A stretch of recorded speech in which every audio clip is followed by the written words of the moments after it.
ओंकारबिंदुसंयुक्तं नित्यं ध्यायन्ति योगिनः कामदं मोक्षदं चैव ओंकाराय नमो नमः ओंकाराय नमो नमः ओंकाराय नमो नमः। ब्रह्मानंदं परमसुखदं केवलं ज्ञानमूर्तिं द्वन्द्वातीतं गगनसदृशं तत्त्वमस्यादिलक्ष्यम् एकं नित्यं विमलमचलं सर्वधी साक्षीभूतं भावातीतं त्रिगुणरहितं सद्गुरुं तं नमामि। सर्वमंगलमांगल्ये शिवे सर्वार्थसाधिके शरण्ये त्र्यंबके गौरी नारायणी नमोस्तुते। वक्रतुंड महाकाय सूर्यकोटि समप्रभ निर्विघ्नं कुरु मे देव सर्वकार्येषु सर्वदा। गुरुर्ब्रह्मा गुरुर्विष्णु गुरुर्देवो महेश्वरः गुरु साक्षात् परब्रह्म तस्मै श्री गुरवे नमः। गोरक्षजालंधरचरपटाश्य अडभंगकानीफमचिन्नराद्या चौरंगिरेवाणकभर्षि संज्ञा भुभ्यां बभूवनवनाथ सिद्धा। रामकृष्ण हरी रामकृष्ण हरी रामकृष्ण हरी। मी पसा किसन महाराज चौधरी पसायदान यूट्यूब चॅनलवरनं आपण कथा नवनाथांच्या या उपक्रमाच्या अंतर्गत श्रावण महिन्याच्या निमित्तानं अनेक नाथांच्या कथा आपण श्रवण केल्या आणि आता या ठिकाणी आपल्या कथांचा किंवा उपक्रमाचा उत्तरार्ध इथपर्यंत आपण येऊन पोचलो। कालच आपण पाहिलं रेवणनाथ जेव्हा विटे या गावी ब्राह्मणाच्या घरी मुक्कामाला होता तेव्हा त्याचा लहान मुलगा मरण पावला आणि त्या मुलाच्या आईचा आणि वडिलांचा आक्रोश रेवणनाथाला सहन झाला नाही आणि यमाने अशीच आमची 7ही मुलं नेली। त्याचं दुःख या रेवणनाथाला सांगितलं। रेवणनाथाने सांगितलं काही काळजी करू नका, तुमची 7ही मुलं मी या ठिकाणी आणून देईल आणि जोपर्यंत मी येत नाही तोपर्यंत या लहान बाळाचा मृतदेह असाच ठेवा। आणि त्या ठिकाणी त्याला विभूती लावून रेवणनाथ हे कैलासाला आलेले आहेत। शंकराच्या गणांनी रेवणाशी घनघोर अशा प्रकारचं युद्ध केलं आणि वाताकर्षण विद्येच्या माध्यमातून त्या सर्वांना त्या ठिकाणी जखडून टाकलं। ते सर्व मूर्छित पडले। नंतर मग ते सगळे विष्णूपर्यंत गेले आणि भगवान विष्णूंनी विचारलं रेवणनाथाला, हे तू सगळं कशासाठी करतो आहेस, का करतो आहेस? तेव्हा रेवणनाथाने सांगितलं, विटे या गावी मुक्कामाला असताना तिथल्या ब्राह्मणाची 7ही मुलं या यमदूतांनी आणलेली आहेत, ते मला पुन्हा पाहिजेत। तेव्हा भगवान विष्णूंनी सांगितलं, ते 7ही मुलं माझ्याकडे आहेत, ते मी तुला देईल। आणि मग त्या 7ही मुलांचा जो प्राण होता तो घेतला आणि पुन्हा रेवणनाथ खाली आलेला आहे विटे या गावी आला। तो जो लहान बाळाचा देह होता त्याचे लहान लहान त्याने 7 भाग तयार केले आणि त्याच्यावर संजीवनी मंत्र म्हटला आणि सर्व मुलं ही जिवंत झालेली आहेत। ब्राह्मण पत्नीला आणि ब्राह्मणाला खूप मोठा आनंद झाला। शेवटी ही मुलं मोठी झाली, त्यांनी नाथपंथाची दीक्षा घेतली आणि नाथ संप्रदायाचा वैभव वाढवण्यासाठी त्या मुलांचाही फार मोठ्या प्रमाणामध्ये उपयोग झाला। असो, आविर्होत्र नारायणाने सुद्धा असाच अवतार घेतलेला आहे। ब्रह्मदेवाचं तेज किंवा ब्रह्मदेवाची शक्ती या पृथ्वीतलावर पडली आणि ती एका वटवृक्षाच्या बुंध्यामध्ये पडलेली होती। त्या ठिकाणी एक सर्पिणी होती। जेव्हा राजाने सर्पयज्ञ केलेला होता त्यावेळेला अगस्तीची एक मादी ती सर्पिणी या ढोलीमध्ये लपून राहिलेली होती। तिच्या तोंडामध्ये नेमका तो शक्ती पडलेली आहे आणि त्यातून तिने एक अंड घातलं। त्या अंड्यामध्ये आविर्होत्र नारायण जीवरूपाने स्थित झाले सर्पिणी तिथून निघून गेली. काही दिवसानंतर ते अंड फुटलेलं आहे आणि त्याच्यातून एक बालक जन्माला आलं. ते लहान मूल हे रडू लागलं. त्याच वेळेला तिथून एक ब्राह्मण चाललेला होता. कोशधर्म नावाचा ब्राह्मण होता. त्याने ते पाहिलं, लहान मुलाचा आवाज येतो आहे म्हणून तो त्या मुलाजवळ गेला. ते गोंडस्वाने लहान मूल पाहिल्यानंतर त्याला खूप आनंद झाला. एक भगवंताचा प्रसाद म्हणून त्या मुलाला त्याने आपल्या जवळ घेतलं आणि त्याची पत्नी सुरादेवी हिला घडलेला सगळा प्रसंग सांगितला. आणि त्या मुलाचं बालपण किंवा संगोपन ही ब्राह्मण पती पत्नी करू लागले. मुलगा लहानचा मोठा मोठा होत होता. त्याचं नाव त्यांनी नागनाथ असं ठेवलं. मुलगा लहानचा मोठा मोठा होत होता. लहान मुलं एकमेकामध्ये भातुकलीचा खेळ खेळतात. त्याप्रमाणे हा नागनाथ आपल्या सगळ्या सवंगड्यांना एकत्र करत असे. सगळ्यांची पंगत बसवत असे आणि पंक्तीला सगळी मुलं जेवायला बसत. परंतु खोटंच अन्न, खोटंच वरण, खोटंच भात, खोटीच भाजी, खोटीच पोळी, खोटेच गोड पदार्थ आणि आग्रह करून करून तो मुलांना वाढत असे. आणि मुलंसुद्धा ते पदार्थ हे लटके आहेत याची कल्पना त्यांना नव्हती, पण ते पदार्थ अगदी आनंदाने खात असत. आणि ते पदार्थ खात असताना अगदी तृप्तीचे ढेकरसुद्धा देत असत. अर्थात हे सगळं लटकंच होतं, खोटंच होतं. एक दिवस भगवान दत्तात्रय लहान मुलाच्या रूपानं त्या ठिकाणी आलेले आहेत आणि ते मूल म्हणू लागलं, मलाही तुमच्या पंक्तीला घ्या. परंतु गावातल्या मुलांनी त्याला आपल्या पंक्तीला बसू दिलं नाही. त्याच वेळेला रेवणने सांगितलं, नागनाथांनी सांगितलं की त्या मुलाला पंक्तीला बसू द्यात. जेव्हा तो मुलगा पंक्तीला बसला त्यावेळेला भगवान दत्तात्रयांना मोठं नवल वाटलं. हा मुलगा काहीतरी वेगळ्या प्रकारचा दिसतो आणि म्हणून त्याने त्या मुलाला बाजूला घेतलं आणि त्याच्या कानामध्ये एक मंत्र दिला आणि सांगितलं, हे बघ, तू रोज या मुलांना जेवायला बोलवतोस ना, तर इथून पुढे तू खोटं खोटं अन्न देऊ नकोस. तर तू जे म्हणशील तो अन्नपदार्थ तयार होईल आणि या मुलांना तू यथेच्छ भरपूर जेवायला घालत जा.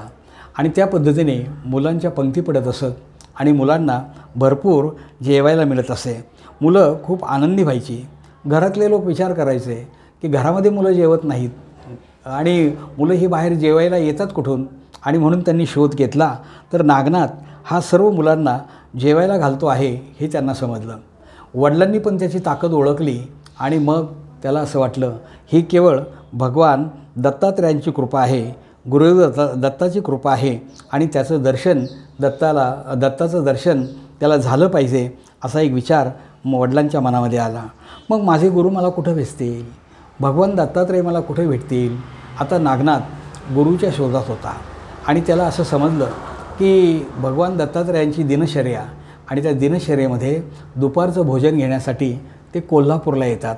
आणि म्हणून त्यांनी असा विचार केला की आपण आता कोल्हापूरला जाऊया. तिथल्या लोकांना सगळं अन्नदान करायला त्यांनी सुरुवात केली आणि सगळी माणसं हे भरपूर अन्न खायचे. आणि त्याच वेळेला भगवान दत्तात्रय वेगळ्या प्रकारचं रूप घेऊन त्या ठिकाणी भिक्षा आणण्यासाठी यायचे, भिक्षा घेण्यासाठी यायचे. परंतु सिद्धीचं अन्न मात्र ते सेवन करत नसत. लोकांनी नागनाथाला जाऊन सांगितलं की एक साधू या ठिकाणी येतो, पण हे अन्न तो नको म्हणतो. नागनाथाला थोडी कल्पना आली का हे अन्न तो घेत नाही, तर आपण त्याला कोरडं अन्न देऊया. मग काही लोकांच्या घरी त्यांनी कोरडं अन्न हे नेऊन ठेवलं. अर्थात सिद्धीनेच तयार केलेलं ते अन्न होतं. आणि मग भगवान दत्तात्रय भिक्षा मागण्याच्या निमित्तानं त्या ठिकाणी ते कोरडं अन्न घेण्यासाठी आलेले आहेत. घरोघर जाऊन ते भिक्षा मागतायत, परंतु प्रत्येकाच्या घरी कोरडं अन्न होतं आणि प्रत्येकजण सांगत होता की नागनाथाच्या कृपेनं आमच्या घरामध्ये अन्नाला कुठल्याही प्रकारची कमतरता नाही, तेव्हा तुम्ही हे अन्न घ्या.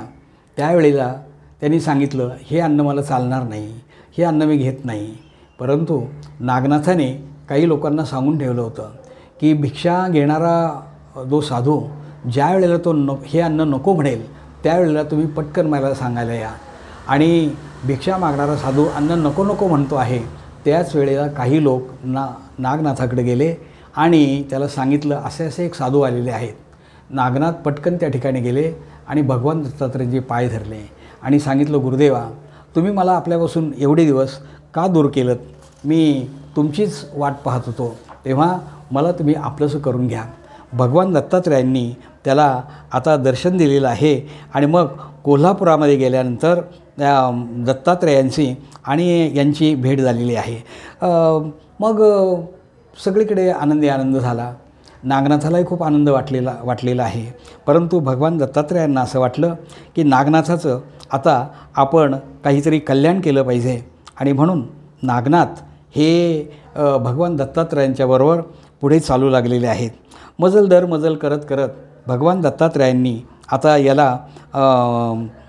याला आणलेलं आहे, गिरनार पर्वतावर आणलेलं आहे. आणि तिथे आणल्यानंतर भगवान दत्तात्रयांनी सगळ्या प्रकारच्या विद्या त्याला त्या ठिकाणी दिल्या. योग सामर्थ्य त्याच्यामध्ये प्राप्त होण्यासाठी त्याला साधनेला बसवलेलं आहे. बद्रिकाश्रमात गेल्यानंतर हे सगळं त्यांनी प्राप्त केलं. भगवान शंकरांना बोलावलं आणि भगवान शंकर त्या ठिकाणी आले. भगवान शंकरांनीसुद्धा त्यांना आशीर्वाद दिला. बाकीच्या देवदेवतांचा या मंत्रसिद्धीला आशीर्वाद घेतला. आणि आता हे नागनाथ हे वडवाल या गावी स्थिर झाले. आणि आता वटसिद्ध नागनाथ म्हणून ते सगळीकडं प्रसिद्ध झाले. असंच एकदा लोक त्यांच्या दर्शनाला येत. वडवाल गावी गेल्यानंतर त्यांनी एकांतामध्ये साधना करायची. साधना करत असताना कोणाचाही आपल्याला उपद्रव होऊ नये म्हणून ते एकांतात बसत. लोकांचा उपद्रव होऊ नये म्हणून मंदिराच्या प्रवेशद्वारावर त्यांनी काही पहारेकरी ठेवलेले होते. लोक ज्या वेळेला यायचे त्यावेळेला पहारेकरी त्यांना अडवत असत आणि नागनाथांचं दर्शन त्यांना मिळत नसे. एकदा फिरत फिरत मच्छिंद्रनाथ त्या ठिकाणी आलेले आहेत. आणि मच्छिंद्रनाथांना त्या द्वारपालांनी अडवलं, त्या द्वाररक्षकांनी अडवलं. मच्छिंद्रनाथ म्हणू लागले, तुम्ही मला का आत जाऊ देत नाहीत? तेव्हा त्यांनी सांगितलं की नागनाथ यांची आज्ञा आहे की ते कोणालाही आतमध्ये प्रवेश करू देत नाहीत त्यांच्या परवानगीशिवाय. मच्छिंद्रनाथांना मोठं नवल वाटलं आणि मच्छिंद्रनाथांनी त्या द्वारपालांना आपल्या योग सामर्थ्यानं बाजूला केलं आणि मग त्यांनी आतमध्ये प्रवेश केला. नागनाथांची आणि मच्छिंद्रनाथांची त्या ठिकाणी भेट झाली. दोघेही एकाच गुरुचे शिष्य होते. एकमेकाचा परिचय झाल्यानंतर आपण गुरुबंधू आहोत आणि म्हणून त्यांचा खूप गप्पा गोष्टी वगैरे झाल्या. आणि सहज मग मच्छिंद्रनाथ म्हणाले, नागनाथा, अरे तू जे लोकांना या ठिकाणी येऊ द्यायचंच नाही ना, ते योग्य नाही. आपलं जे कार्य आहे हे लोकांच्यासाठी आहे. लोकांचं कल्याण होण्यासाठी आपण हे कार्य आपल्या हाती घेतलेलं आहे. तेव्हा सर्वांना मुक्त प्रवेश मिळाला पाहिजे, सर्वांना मुक्त दर्शन मिळालं पाहिजे. अशा प्रकारची आपली योजना असावी आणि अशा प्रकारचं आपलं कार्य असावं. हे ऐकल्यानंतर नागनाथांनाही ते पटलेलं आहे. आणि मग नागनाथ आणि मच्छिंद्रनाथ पुन्हा पुढच्या प्रवासाला तिथून गेले. नागनाथ मात्र त्याच ठिकाणी थांबलेले आहेत. आजही आपल्याला त्या ठिकाणी नागनाथ आहेत, कारण ते अनेक ठिकाणी फिरत फिरत कायमचे स्थिर झाले. आपण आज याच ठिकाणी थांबूया. जाताना बाकी त्यांनी सांगितलं की संजीवनी मंत्र आहे. हा संजीवनी मंत्र, कारण एक प्रसंग असाही घडला की त्यांनी वडवाळ गावातील एका मृत व्यक्तीला जिवंत केलं. आणि त्या व्यक्तीला जिवंत केल्यानंतर ते मच्छिंद्रनाथांना समजलं संजीवनी मंत्रामुळं माणसं जिवंत होतात हे लोकांना समजलं. आणि ज्या लोकांच्या घरी अशा प्रकारची घटना घडत असे ते लोक नागनाथांच्या जवळ ती प्रेतं आणून ठेवत आणि नागनाथ त्या प्रेतांना जिवंत करत. म्हणता ही बातमी सगळीकडे पसरली आणि यमदूतांनासुद्धा प्रश्न पडला, जर असंच होत राहिलं तर कदाचित सृष्टीचक्रातला तोल हा बिघडून जाईल आणि मग काहीतरी आपण याच्यावर उपाययोजना केली पाहिजे. आणि म्हणून त्यांनी या नागनाथांना सांगितलं की असं काही करू नकोस. ते ब्रह्मदेवाकडे गेले. ब्रह्मदेवाने सांगितलं नागनाथाला, तू असं काही करू नकोस. तू जर मेलेल्या माणसांना जिवंत केलं तर हे सृष्टीचं चक्र आहे, हे सगळं बिघडून जाईल आणि तू संजीवनी विद्येचा वापर करणं हे तू थांबव. नागनाथांनी ब्रह्मदेवाचं ऐकलेलं आहे. आणि मग नागनाथ त्या संजीवनी मंत्र आणि प्रेतं उठवण्यापासून परावृत्त झाले. आणि पुढे त्यांनी पुढे हेच नागनाथ वटसिद्ध नागनाथ म्हणून प्रसिद्धीला आले. मंडळी, अद्यापर्यंत आपण बऱ्याच नाथांची चरित्र पाहिली. एकंदरीत हे सर्व नाथ हे अयोनी संभव अशा प्रकारचे होते.